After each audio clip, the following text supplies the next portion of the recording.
지금 남들한테 뒤처져 있다. 내 친구 동창은 벌써 집 샀대. 이런 어떤 환경적인 측면에서 불안하지 않을 수 있는 사람 없다고 생각합니다. 저도 네. 그랬어요. 38살에 전 재산을 다 날렸을 때 나는 지금 대한민국 38살 중에 도대체 몇 등일까? 가진 건 뱃살하고 마이너스 계좌밖에 없어. 네. 나는 행복으로 치면 도대체 몇 등일까? 이 생각을 해서 스스로를 계속 비난하는 거예요. 이 사람이라는 게 사실 이 원금을 잃으면 그냥 뭐 200 손해봤다 이렇게 하고 그냥 딱 쿨하게 끊으면 좋을 텐데 보통 그게 안 되잖아요. 안 되죠. 무조건 회복해야 된다. 그리고 내가 뭐 3개월 동안 잃었으면 나는 뭐 3주 안에 회복한다. 막 이런 식으로 마음이 더 조급해지는데 이게 어찌 보면 그러니까 인간의 뭐 이렇게 본능이라거나 아니면 이게 어떤 뭐 뇌 구조에 어떤 뭐 문제가 있는 건가요? 이런 게? 강박증은 특히 원근 강박증은 네. 정확하게 뇌 구조적인 문제입니다. 아, 그래요. 예, 대뇌피질과 선조체라는 기관을 이어주는 신경망이 있어요. 네. 이 선조체라는 게 무슨 말이냐? 이거는 뇌 기저액의 한 부분인데요. 조금 복잡한 얘기는 한데 간단히 말씀드리면 선조체는 우리 뇌에서 자율성과 일의 시작을 담당하는 부분이에요. 네. 자꾸 어떤 일에 스타트 버튼을 누르게끔 하는 거거든요. 근데 대뇌피질이 내가 원금을 지금 주식으로 한 몇 천만 원을 잃었다. 그럼 선조체를 계속 자극해요. 너 지금 자면 안 돼. 네. 가만히 있으면 안 돼. 자꾸 일어나서 뭐를 해. 자꾸 바늘로 콕콕 찌른단 말이에요. 그게 대뇌피질과 선조체의 어떤 신경망이 자극이 돼서 자꾸 원금에 대해서 집착하게 만들어요. 그럼 꿈에도 나와요. 하루 종일 그 생각만 하게 돼요. 왜냐하면은 뇌에서 자꾸 명령을 내려요. 너 지금 이거 어쩔 거야? 잠이 와 지금? 잠이 와? 그 자고 있으면 다른 걸 하고 싶어도 너 정신 차려. 너 이걸 해야 돼. 네. 자꾸 스타트 버튼을 눌러요. 그래서 내가 아무리 딴 쪽으로 시선을 돌리고 싶고 명상하고 싶고 뭐 이렇게 해도 원금에 대한 강박이 내 뇌를 자꾸 깨우는 거죠. 그러면 이거를 좀 인위적으로 끊거나 뭐 컨트롤하지 않으면 안 되는 거잖아요. 점점 더 중독에 빠질 수 있을 가능성이 높아질 것 같은데 이런 걸 어떻게 뭐 컨트롤할 수 있는 방법 같은 게 있는 건가요? 세로토닌을 높여야 돼요. 근데 중요한 거는 이렇게 강한 자극이 있는데 치료법은 느려요. 한 번에 치료가 안 돼요. 그러니까 내가 자고 싶은데 어떤 사람이 날 자꾸 계속 붙들고 흔들어요. 그러면서도 계속 잠이 들 수는 없잖아요. 그렇죠. 환경을 바꾸는 방법밖에 없어요. 그 사람을 멀리해야 돼요. 주식에 관련된 걸 멀리하고 그리고 나의 어떤 기본적인 세로토닌을 늘리려면 운동하고 명상하고 소화가 잘 되는 음식, 세로토닌을 높여주는 음식, 뭐 콩, 두부, 뭐 돼지고기 삶은 뭐 달걀이라든가 뭐 이런 거 먹고, 그러니까 나의 일상과 루틴을 확 바꾸는 게 중요해요. 뭐 휴가를 가는 것도 좋죠. 근데 네. 원금이 지금 몇 천만 원 날렸는데 휴가 가서 즐겁게 놀 수가 있겠어요? 그게 안 되죠. 그래서 사실 직장인분들한테 제가 제일 많이 하는 일은 회사에 부탁해서 잠깐 파견을 갔다 와라. 네. 이런 얘기 제일 많이 해요. 아. 그러니까 뭐 중소기업이나 뭐 대기업에 있으신 분들 뭐 꼭 그렇게 가능한 건 아니지만 가능한 부분들은 잠깐 지방에서 일을 하면서 거기서 뭐 좋은 공기 마시면서 운동도 좀 하고 이런 식으로 환경을 좀 바꾸면 새로운 세로토닌이 확 이렇게 보충이 되거든요. 그러면 이 원근 강박증을 조금은 줄일 수 있어요. 그러니까 뇌 속에서 나 스스로 나한테 막 뭔가 지금 막 뭘 하라고 막 강박을 막 줄 네. 때는 아예 그 외부 환경 같은 걸 좀 바꿔야 된다는 거군요. 네. 근데 그게 말씀하신 대로 뭐 출장이나 이런 게 되면 좋겠지만 안 되는 분들이 사실 더 많잖아요.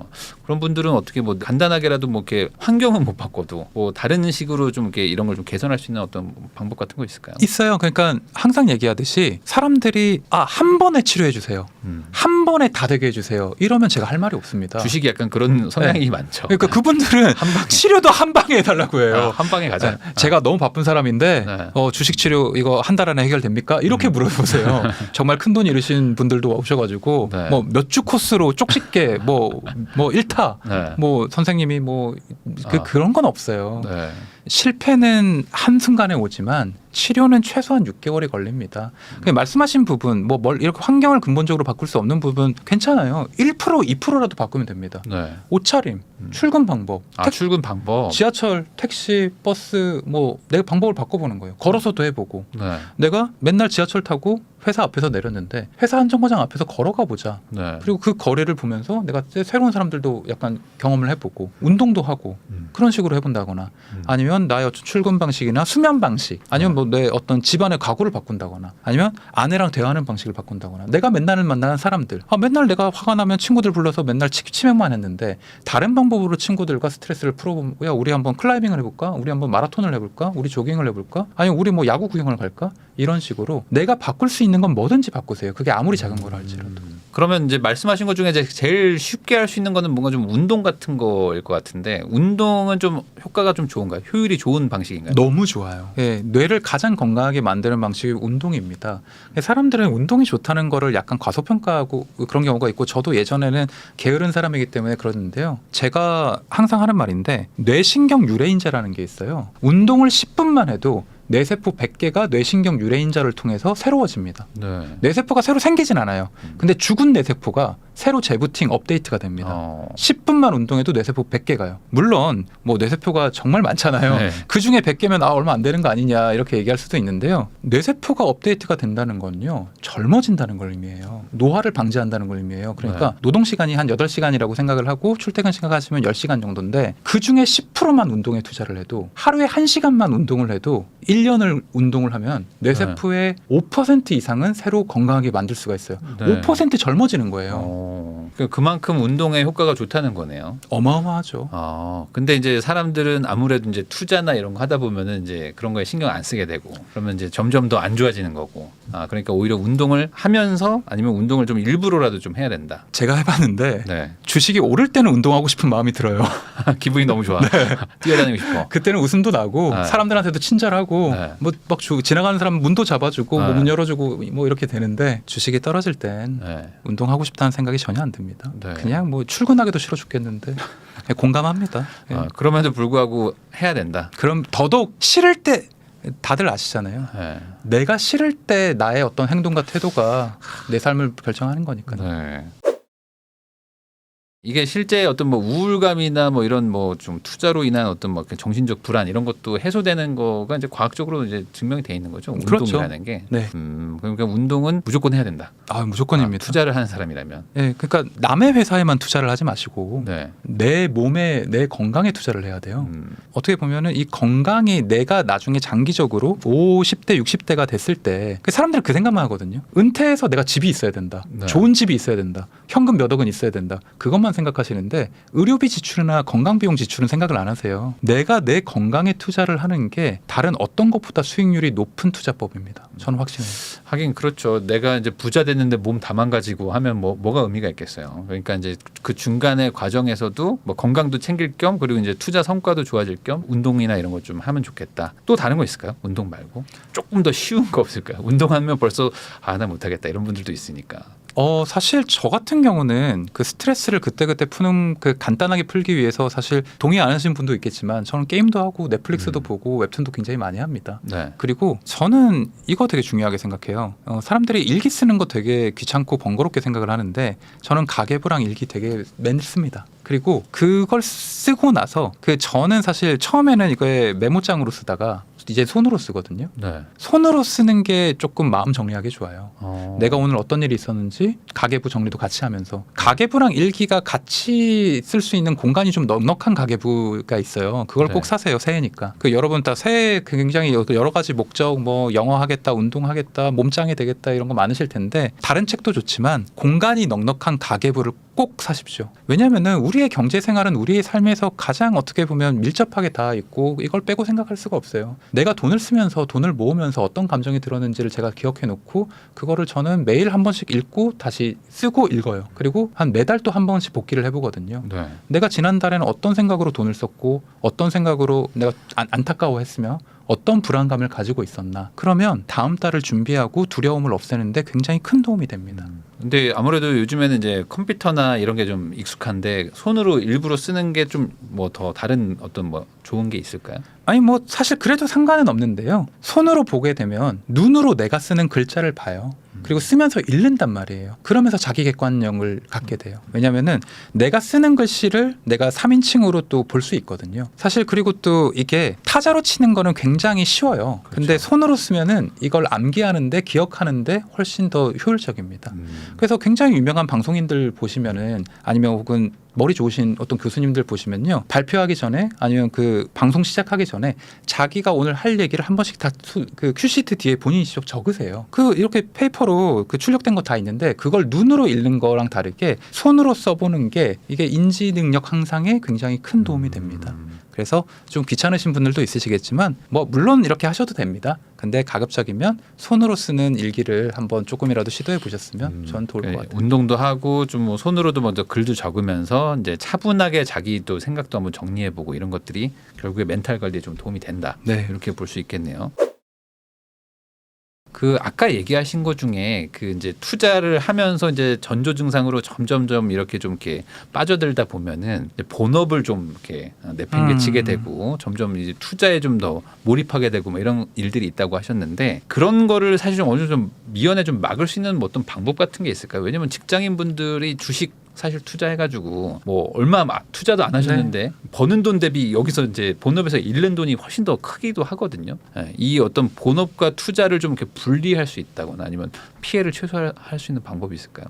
투자 방법의 선정이 되게 중요해요. 내가 본업에 있어서 자꾸 영향을 받고 하루 종일 주식창을 안 볼 수 없는 사람이라면 이런 사람들은 단기 종목에 투자해서는 안 됩니다. 그냥 장기적으로 투자할 수 있는 방법으로 해야 돼요. 모든 사람이 다 똑같이 주식 투자를 해야 되는 건 아니거든요. 어떤 사람은 부동산이나 채권 투자가 훨씬 더 자기 적성에 맞는 사람이 있어요. 그래서 내가 생각했을 때 나는 불안 어떤 수치나 불안 민감도가 너무 높아서 주식을 묻어놓고 몇 개월 동안 안 볼 수 있는 자신이 없으시면 그런 사람은 채권이나 부동산, 금, 달러 이런 게 훨씬 나아요.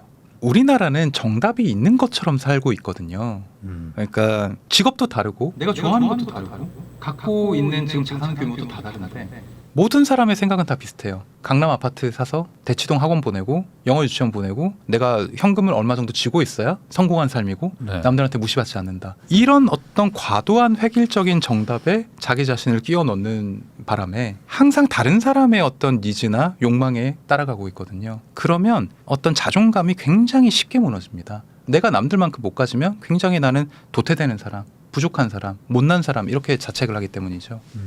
그래서 되게 중요해요. 그러니까 본업의 가치를 높이기 위해서는 제일 중요한 게 내가 어떤 걸 좋아하는지 먼저 알아야 됩니다. 그러니까 사람들은 주식 찌라시, 뭐 급등주 검색, 다른 사람 지금 뭐 하고 있냐, 남의 계좌 굉장히 궁금해하는데요. 정작 내가 어떤 사람인지에 대해서는 어느 순간부터 고민을 안 해요. 아유, 그럴 시간이 어디 있어? 돈 벌기 바쁜데요. 아, 선생님 뭐 자기 정체성 같은 거는 제가 나중에 부자 되고 한 50대, 60대 은퇴하고 찾겠습니다. 그러면 건강한 은퇴를 못 해요. 내가 어떤 방식으로 부자가 되고 싶고 어떤 형태의 부자가 되고 싶지를 알아야 돼요. 부자라는 게 꼭 그 계좌 수준, 계좌 이 숫자가 아니거든요. 보세요. 예를 들어서 저는 이렇게 생각하거든요. 아까 그 대표님께서 얘기를 해주셨지만 내가 정말 사업이 성공해서 주식이 상장도 되고 뭐 스타트업 대박 나서 500억 부자가 되었어요. 네. 근데 스타트업 뭐 대표님들이 맨날 제가 아는 스타트업 대표님 중에 하루에 17시간 넘게 일하시거든요. 주로 3-4시간 주무시고 네. 나머지 3-4시간 이동거리예요. 그런 분들이 나중에 정말 수백억 부자가 된다고 한들 그때 암이 생겼어. 네. 이거는 이 삶은 부자라고 볼 수 있나요? 부자라는 거는 내 어떤 그 자원적인 가치를 모아놓고 그걸 어떻게 잘 소비하고 거기서 만족감을 어떻게 얻는 건가. 부자의 목표는 행복이잖아요. 네. 그걸 다 아우르는 말인데 얼마를 모았는지가 부자의 기준, 절대 기준이 돼서는 안 된다고 생각합니다. 내가 모은 돈을 어떻게 쓰고 어떤 부분을 나를 위해 쓰고 어떤 부분을 타인한테 베풀고 그런 거에서 보람을 찾고 그리고 내가 얼마나 이게 지속 가능한 어떤 성장을 할 수 있느냐 이런 거를 생각했을 때는 부자의 가치가 굉장히 주관적이어야 된다고 생각해요.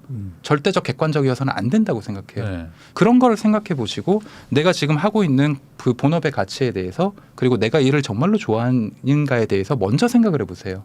내가 하고 있는 일이 직업이냐 노동이냐 단순히 돈을 벌기 위한 수단일 뿐이냐 주식 이걸 물타기를 태우기 위한 어떤 수단일 뿐이냐 이거부터 스스로 생각해 보셔야 된다고 생각을 합니다. 그러니까 뭔가 본질을 좀 고민을 해봐야지 그냥 지금 뭔가 뭐 눈앞에 닥친 것만 막 하려고 하시면은 사실 어찌 보면 더 중요한 걸 놓칠 수 있다 뭐 이런 얘기를 해주신 것 같은데 방금 말씀하신 거랑 좀 연장선상에서 얘기를 하는 건데 어쨌든 지금 직장인분들이 대부분 많이 보시거든요. 네. 그런데 이런 분들 뭐 저도 옛날에 그랬지만 회사를 그만두고 싶다 이런 마음이 사실 더 크기도 하고 그러니까 약간 이 주식 가지고 한 방에 좀 돈 많이 벌어가지고 어떤 투자를 해가지고 또 누구는 막 수십억 벌고 뭐 회사 퇴사했다 뭐 이런 얘기도 막 들리니까 그렇죠.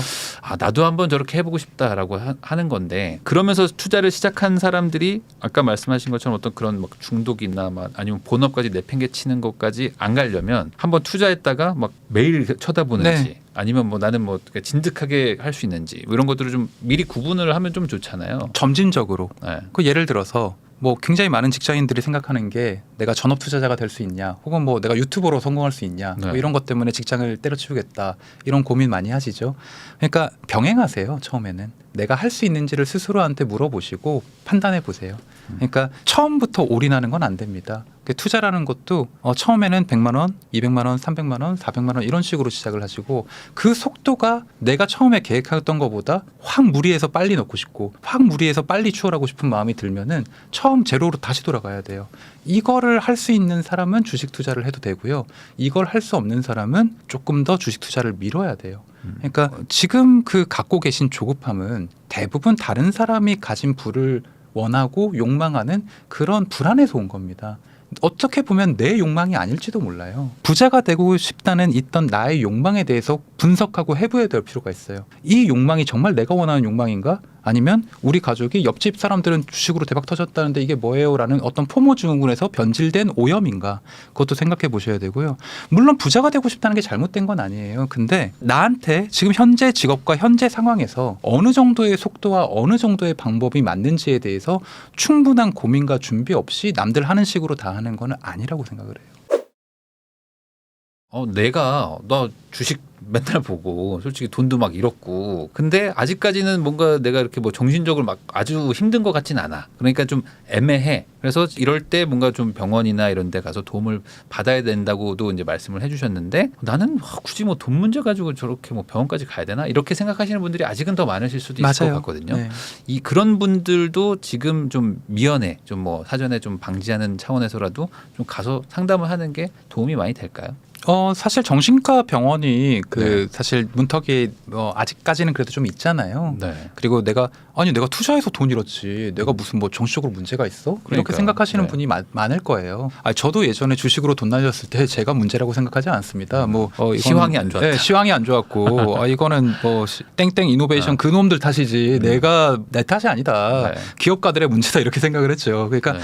당연해요. 그러니까 정신과에 가실 필요는 없고요. 심리 상담이라도 한번 받아보시고 심리 상담도 받아보시기가 좀 마음에 약간 걸리시는 분들은 이런 어떤 방송이나 어떤 다른 사람들의 실패 사례를 통해서 같이 느끼는 바가 있으면 좋겠습니다. 그리고 이게 참 말은 쉬운데 이 부자가 되고 싶다. 내가 지금 남들한테 뒤처져 있다. 내 친구 동창은 벌써 집 샀대. 이런 어떤 환경적인 측면에서 불안하지 않을 수 있는 사람 없다고 생각합니다. 저도 네. 그랬어요. 저도 제 동기들 중에서 제가 제일 가난했었고 제 친구들은 벌써 다 이렇게 많이 가지고 잘 나가는데 나는 뭔가 이런 생각을 하면은 강박증이 시작이 돼요. 원근 강박증도 있지만 성공 강박, 부에 대한 강박증도 있거든요. 나 이러지 않으면 망해. 나 벼락거지 돼. 나 이렇게 되면 루저 돼. 이게 자기를 자꾸 흔들어요. 근데 사실 이거는 필연적인 것입니다. 그러니까 인생이라는 것 자체가 제가 뭐 40대가 되면서 느끼는 건데 결국 우리는 끝없이 불안과 싸우고 있어요. 뭐 재산 100억이 있다고 안 불안할 것 같으세요? 1000억이 있다고 안 불안할 것 같아요? 아니에요.